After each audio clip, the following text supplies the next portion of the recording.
Good evening, everyone. Matt from Workshop Tinker is here.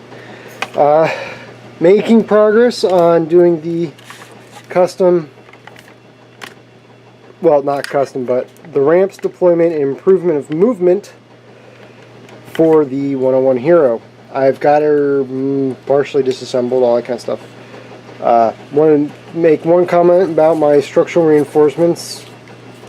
Glue was held fine. I actually had to work pretty hard to get this thing off, but it's just in the way of the clips when I had it clear down here.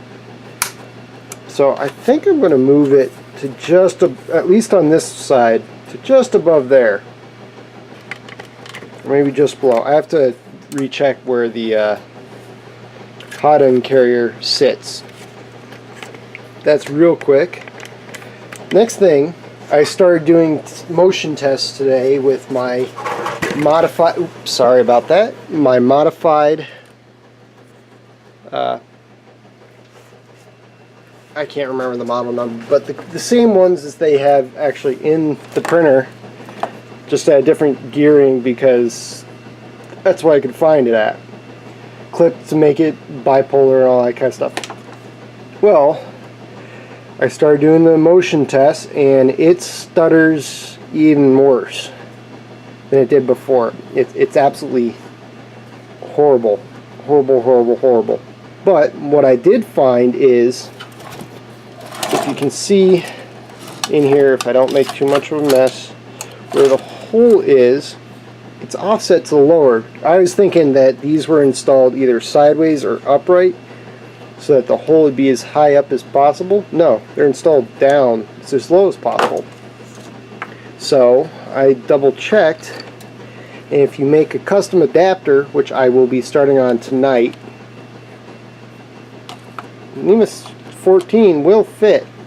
You just have to get the printer a bit higher up. So extend the feet down, which they have these nice little pegs for, well, holes.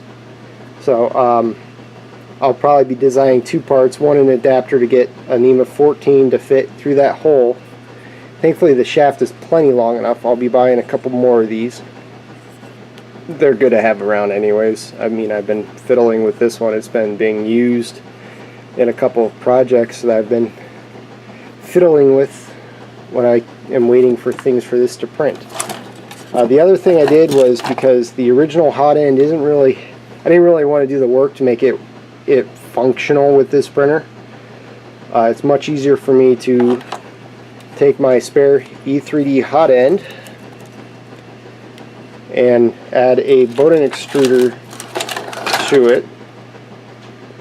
This is just a cheapo one off of Amazon. My main printer actually has a printed one that I like better than that one, but whatever, I have it. There's a number of ways to get that part.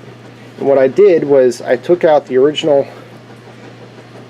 hotend carrier and I custom made this one. As you can see, I still have support filament in there and stuff.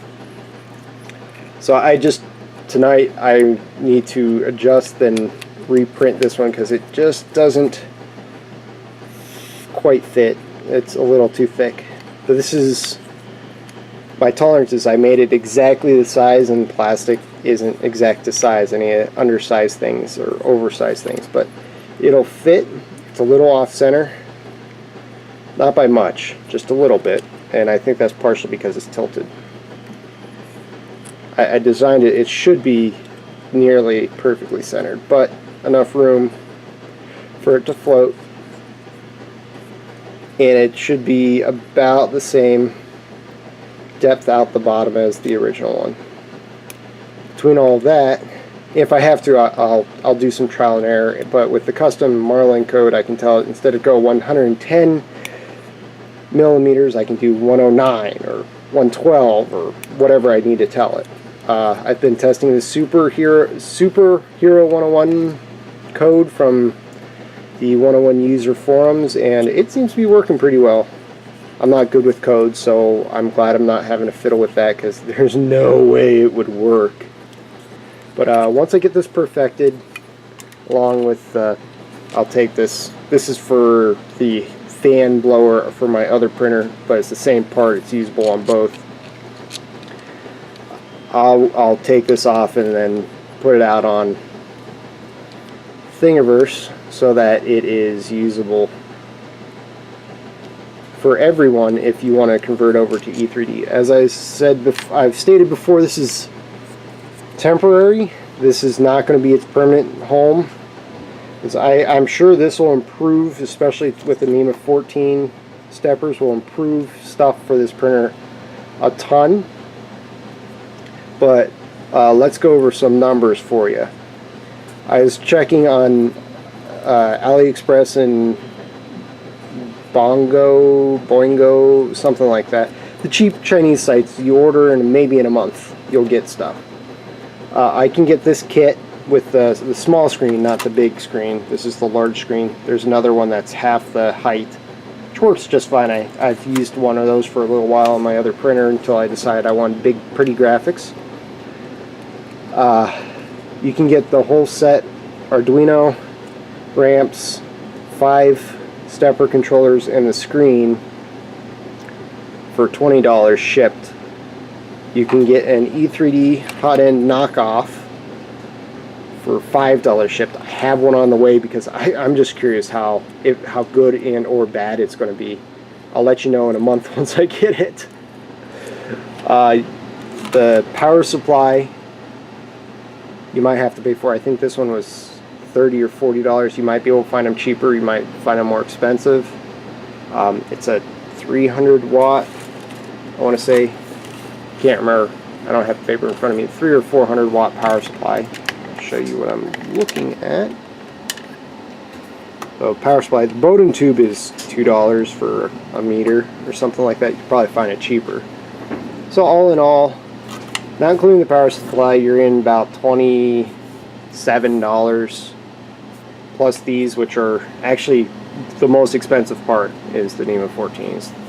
Cheapest I could find them was, I believe, $11 a pop, so that's 33. You're at $59 plus power supply. You're over 100, or you're at 100. So, as I said, not worth it in my case, or if you don't have a 101 Hero, it's not worth it. Wait for a better one, get a better one. You're spending money to upgrade it, get a better one. If you have the parts lying around, go for it. And you have the 101 Hero and you're tired and you don't like the low quality like me, or, well, really this is just because it's a hobby and I like tinkering with things. I still consider this to be acceptable for the price. This is not my most recent one, so I've actually improved it from this one. But I consider it for $100 shipped. Well, I think mine was $70, but $100 shipped, I believe, or $105, something like that. It's acceptable. But I have the parts, I have the time, I want to screw with it. I'm going to put a bit more time and effort into it than I really should, and then I'm going to put it back to stock. Why? Because this has a different home already. Once the other parts come in, I'm waiting for stuff from China. It might take a month or two. But that's my progress right now.